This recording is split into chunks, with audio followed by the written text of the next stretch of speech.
Como ben dicíamos ao comezo do programa, hoxe estreamos unha nova colaboradora a estas horas, ás 5 da tarde. Pois todos os mércores teremos a sorte de contar con Nuska Chousa en redes sociais. Ana, terémola aquí para poder consultarlle cousas relativas á agricultura e, sobre todo, o cuidado das nosas hortas. Que tal, Ana? Hola, que tal? Moi boa tarde. Como? Non sei se vos teredes suerte. A suerte, desde logo, considero que é toda miña de estar aquí. Para min é un orgullo. Nos e todos os ointes que nos escoiten e que queiran tamén facer as súas consultas, a que número teñen que mandarnos un WhatsApp, se pode ser, para logo pois dicirlle a Ana esa consulta que queredes facerlle? Pois acabámoslo de escoitar, se queredes, apuntade, tedes o 627-751-962 aberto para facer calquera tipo de consulta.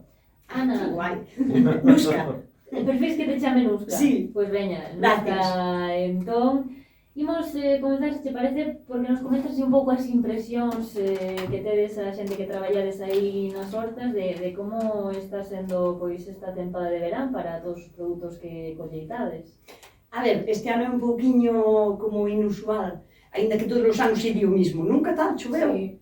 Sempre chove moito, pero este ano, a parte da chuvia, hubo moitísimo niebla, cielos encapotados, cobertos, non daba chegado o tempo.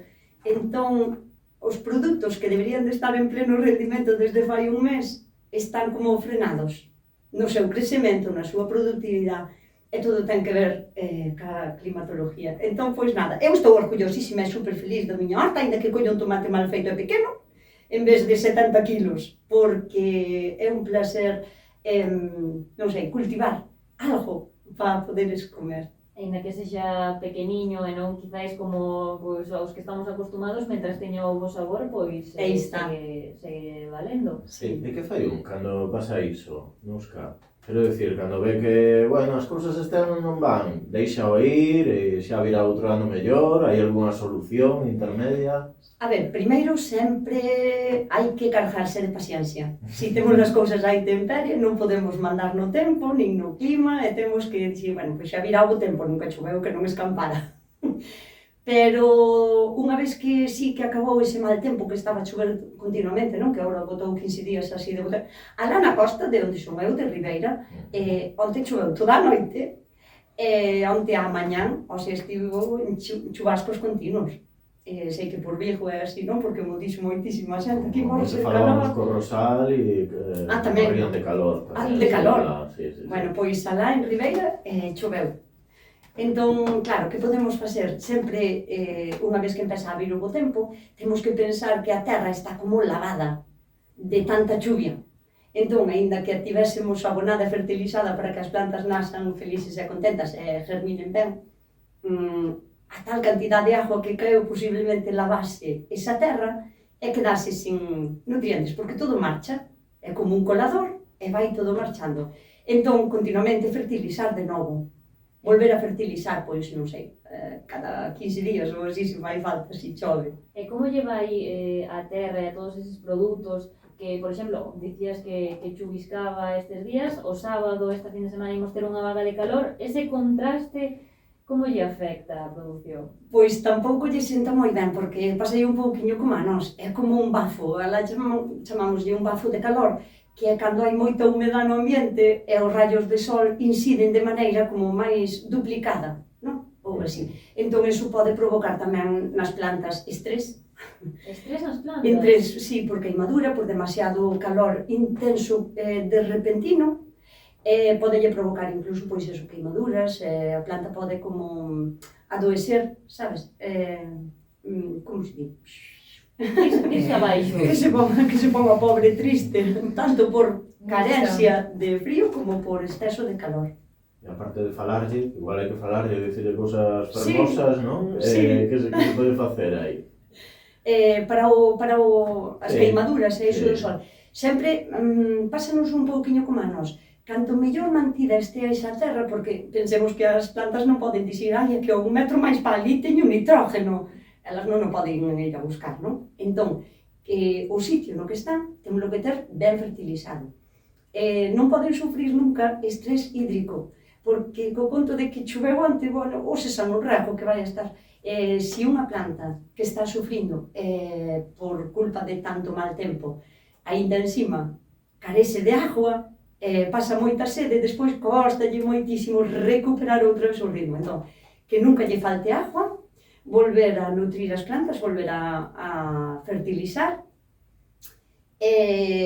Bueno, sempre podemos abonalas tanto como a hora de regar, como de maneira foliar, non? Prepararlle, pois eso, valga a redundancia, preparados para botarlle de maneira foliar, que algún sí que lle poden botar.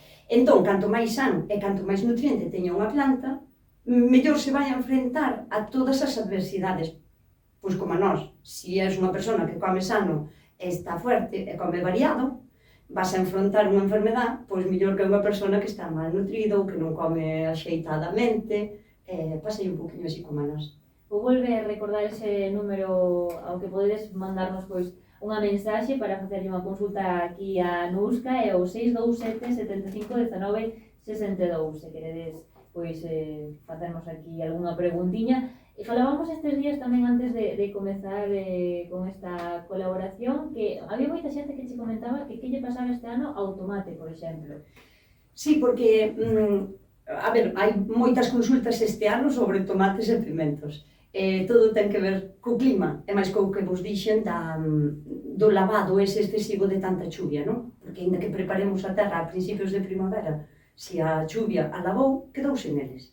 Entón, unha cuestión que me fan así a menudo constante é por que os tomates agora non cuajan a súa flor, caen secan e non producen fruto, non? Que son como abortos, realmente.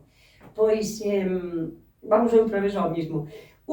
Primeiro, non deberemos de botar insecticidas a granel porque vimos unha plaga, entre comillas.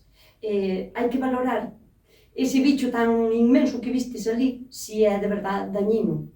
Porque ás veces teño mandado fotos de cousas, mira para aquí que mandes escarabajos teño aquí, por exemplo, non?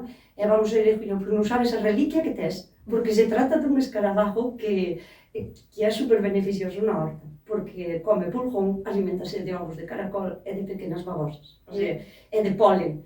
Entón, claro, entón non lle boto nada. Non, por favor, porque os insecticidas non son selectivos, matan todo.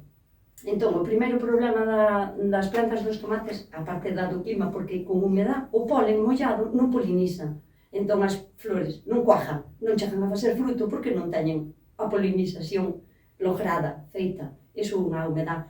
E outra, hai que cuidar moito o entorno onde plantas os tomates, os pimentos, o que sexa, e plantar un montón de plantiñas olorosas, frixel, romero, tomillo, calquera tipo de planta olorosa vai a ser benvida, e despois un colorido super apetecible para atraer polinizadores. É tan importante, ou bueno, ao menos para min, a miña maneira de ver unha horta san, é tan importante plantar flores de 1000 colores super atrayentes que plantar repolos e lechugas, que tamén é importante porque queremos comer.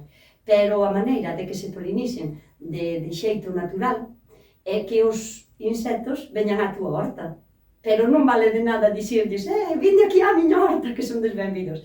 Eso non vai a funcionar. Entón, a maneira de atraelos é facerlle a vida agradable, que pasen voando por riba da túa horta e que vexan, ai que bonito é iso, pois hai un montón de flores, vou aí a polinizar altruistamente. Entendo entón que abusamos ou as persoas que teñen un horta a veces ven pois bichos que igual non saben o que son, abusan dese tipo de insecticidas que ao final poden pois facer algún mal a nosa plantación porque hai animais ou insectos que sí que axudan a que vai a colleita mellor. Sí, claro, a ver, é que casi ningún insecto, a non ser que sexa unha cantidad tan grande que xa sexa un problema, que vai a ser un problema porque hago pouquiños. E despois outro desconocimento desa clase de bicho, porque, claro, todo o mundo conoce as moscas, as mariquitas e pouco máis. Sí. Pero unha vez mandaron unha foto, mira pa aquí, teño as xudías cheas deste bicho. Cando me mandou a foto, non sabes o que dalle á xente de verdade por ter eso na horta, crisopas. E a crisopa tamén é un bichiño, como unha especie de pequenos saltamontes con unhas aliñas verdes transparente que o que fai a comer os pulgóns, sobre todo das xudías. Entón, claro, a xente ve moitos, se non o consulta, vai a botar un insecticida, vai a matar as crisopas, e depois vai se encher a xudía de pulgóns. O sea, que está facendo como efecto contrario. Estou vendo aquí unha foto das crisopas, e a verdade é que é un bichiño así bastante bonito, Bonito, O que pasa é que, sí, claro, O que igual pasa é que hai que saber moitísimo tamén de bechos, non? Neste caso. Sí, bueno, hai que saber moito de todo, porque o primeiro ano que plantas, por exemplo, nunha horta, ai, que bonito me saleu, pero claro, nin canche dixo que era fácil ao principio, pero despois hai que saber de plagas, cal é a enfermedade que ten, cales son os bichos beneficiosos. Bichos, e che digo, beneficiosos son todos en canto o seu número non supere para que sea unha plaga. Pero sí que hai que saber, sí. Pero bueno, realmente tampouco non é que teñamos que saber nada de memoria, iso isto eu tamén podeme mandar sempre unha consulta. Dúbidas, claro. Pero temos a grandísima suerte que hoxe en día vivimos nunha época moi digital, que só hai que sacarlle unha foto ao bicho e mandala a unha aplicación de reconocimiento de bichos. Como se chama esa aplicación? Pois a verdade que eu non a uso, porque máis ou menos, pero así xa o como... sabes ti todo. Non é que o sepa todo, pero máis ou menos os bichos, como sempre me interesaron, o que pasa é que eu tiña que ir ao libro gordo de Petete. Hoxe en día, a verdade que hai un montón de aplicacións, non fai falta dicir o nome de ninguna. O Google Lens, que tamén Sí. é a búsqueda en Google, pero por imaxes. Entón, ti sacas unha foto pues, do insecto e, en teoría, aparecerían pues, fotografías similares a ese insecto. Sí. O problema deso é que, como non é concreta, non é unha aplicación concreta, que para podes poñerlle unha foto dunha silla tamén. Quero dicir, é demasiado general. Entón, igual lle mandas unha foto dunha crisopa e che di que é unha cigarra, porque en tamaño sí que non se parecen, pero en aspecto son similares. Son similares, e igual che din la peor plaga que hai al noroeste de non sei Igual a onde. crisopa para facerlle a foto non é tan sinxelo, non? É que, a ver, é pequeniña, mide Claro. como 1 centímetro cando é adulta. O sea, o escarabajo soldado tamén, o que vos falaba antes, o escaravello soldado, pero mide eso, como 1 centímetro ou así tamén, pero é moi característico. O sea, ten a punta do cu negra, ele é color naranxa, aloncado, o sea, estreitiño e largo, é moi característico. Unha vez que o ves, é que se dis, este foi o que, este é bo. Mira, preguntan aquí, Carmen dende Vigo, pregunta que ten que facer coas mariposas que parecen como polillas e poñen ovos nos tomates e saen gusanos despois. Ese é un problema, porque as polillas hai nas de moitísimos tipos. Claro, hai algunhas que non van a facer nada, que simplemente a polilla vai a poñer o ovo despois eclosiona, come ao millor unha folla e marcha. O problema é cando é, por exemplo, o caso da tuta absoluta. Chamase absoluta porque é un tipo de becho que come absolutamente toda a planta de tomate. O sea, come as follas, come o tallo, incluso vai un burato, métese dentro, e come incluso os tomates cando están verdes. Nin os podes comer ti, nin os acaba de comer el, porque ao mellor entrechen nos 40 tomates que ten a planta, e destrajechos todos, porque non chega a cauterizar a cicatriz que fai, non? Entón, se é este o caso, que posiblemente sexa ese porque este ano está habendo moitísima tuta, sí que hai que poñer trampas, pero, o sea, mellor que insecticidas, para min, para a miña maneira de ver a vida nunha horta. As polillas da tuta, porque ten como un ciclo de vida, non? É polilla, pon ovos, dos ovos salen os gusanitos, que comen a planta e os tomates, e despois, pois iso, volve a empezar outra vez o ciclo, non? Fai como unha crisálida e volve a salir a mariposa, a polilla.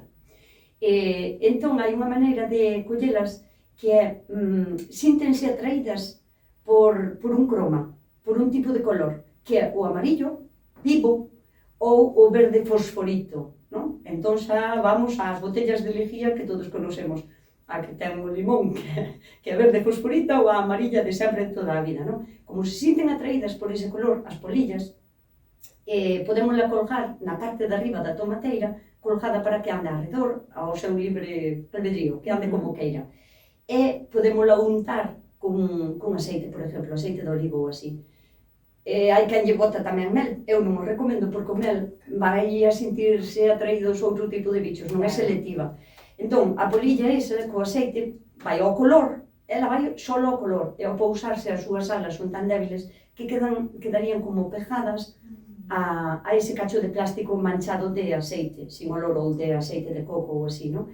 Entón podemos casar a inmensa maioría de polillas antes de que poñamos ovos.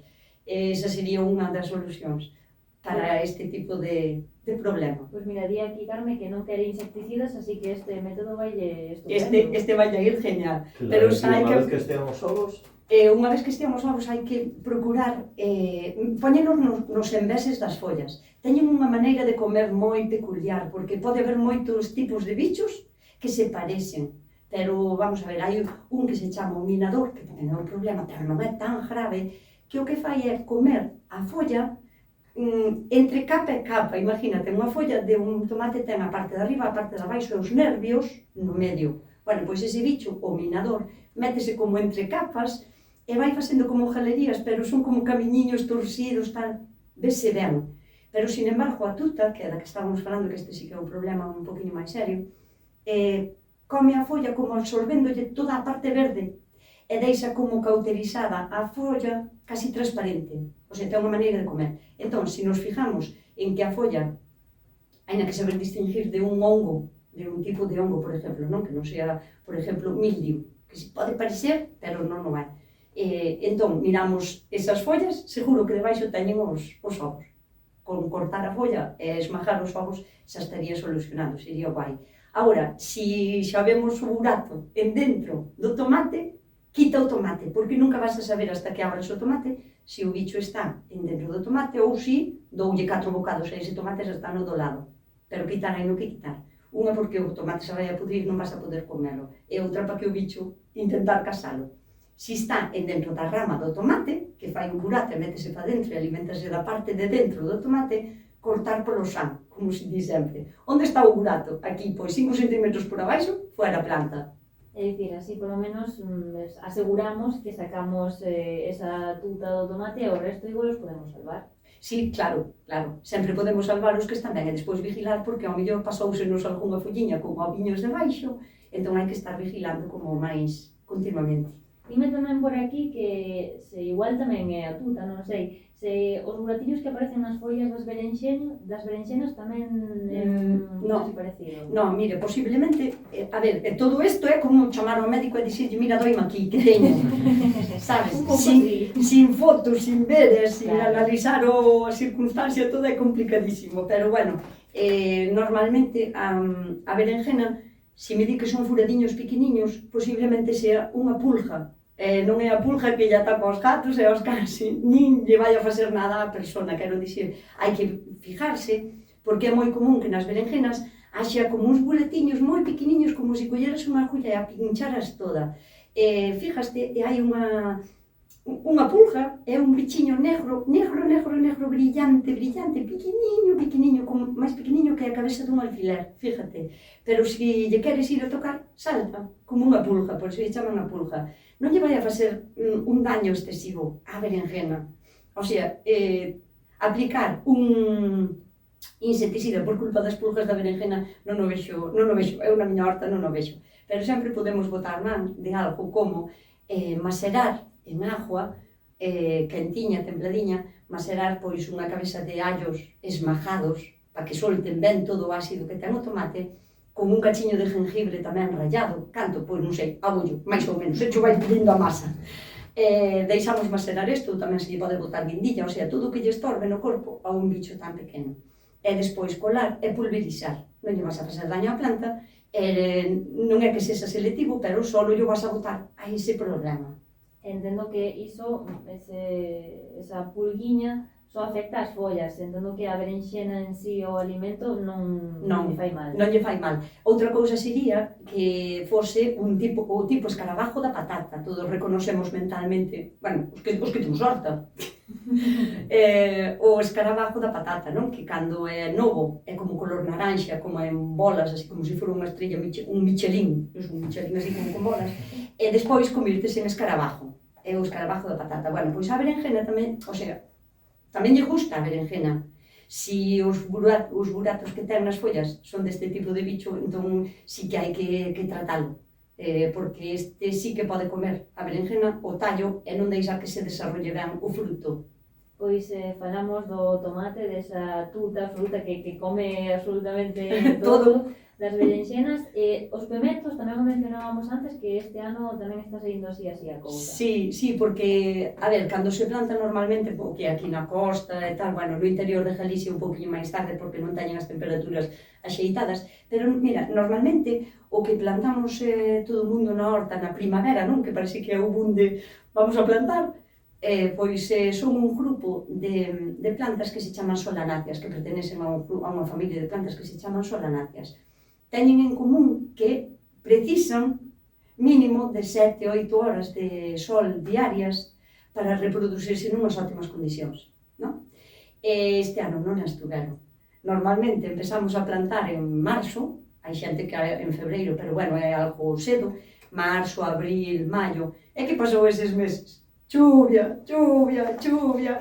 E que pasa? Que como lle faltaron horas de sol, é imposible que a planta desarrolle como debería de telo feito, non? E depois que as solanáceas, ademais, mira, digo a palabra sol, Xa o leva no nome. levo implícito, pois claro, necesitan esas horas de sol e aparte necesitan unha temperatura superior a 25 grados. E tampouco a tuvo. Non, dende marzo ata mediados de xullo, que foi cando comezou así a vida a caloriña, non se deron as condicións entón para os pementos. Claro, entón os pementos quedaron un pouquiño pequeniños porque leva máis tempo desarrollar, por exemplo, que é unha planta de tomate, pero o que poderíamos facer, por exemplo, é volver a reactivar a fertilización, sabes? Volver a fertilizalos, podar todo o que lle sobre, airear a planta, que non lle falte nunca luz, todo o que estea por diante que lle vai a facer sombra, hai no que quitar, para que poda desarrollar agora, a partir da hora, e podamos ao mellor como salvar o que poidamos da colleita deste ano. Todo o que se poida salvar sempre é benvido, Claro. por suposto. Ademais, imagino que recoller da horta sempre é un placer enorme, e logo Un placer. cociñalo e levalo a boca. Pero é que todas as etapas da plantación para min son un placer, o sea, necesidade psicológica teño de plantar cousas. Eu vou á horta como, o sea, non, cando me di, si, hai moitísimo traballo aí detrás, por suposto que o hai, pero cando o traballo faz a justo e cando estás plenamente feliz facendo ese traballo, non o consideras traballo, non? Diste, que suerte teño de poder facer isto. Incluso apañarlle as ervas, poñerme ali durante horas arrancando ervas, para min é como un desconlate, o sea, total, o sea, un placer. Plantar, coidar e recoller o que se poda. Eu xa sei que vivimos neste mundo e pode haber 1000 plagas e 1000 pestes que che poden atacar, pero con que collas unha lechuguiña, unhas patatiñas para facer ese día, para comer, o que ti plantastes, o mellor dos placeres. Bueno, un deles. Que paixón transmites, que maravilla. Que guai. É unha sorte poder recoller todo iso, tamén é unha sorte poder contar cada semana con uns cachousa para que nos dé uns conselliños e nos axude a que todo o que plantamos na nosa horta pois vaya para adiante. O mércoles que ven volvemos por aquí, Nusca. Xa está, xa acabou. Pasou rapidísimo, Dios mío. Bueno, Pois a semana máis e mellor. Pois para a semana máis é mellor, pois espero que máis preguntas para a semana que ven, por si sempre podemos cambiar o tema, se hai outros intereses por parte do público, Por suposto. podemos cambiar a temática, así sobre a marcha. As súas preguntas e aquí estaremos para respostalas. Moitas grazas, Nusca. Moitísimas gracias a vos, foi un placer para min. Bicos.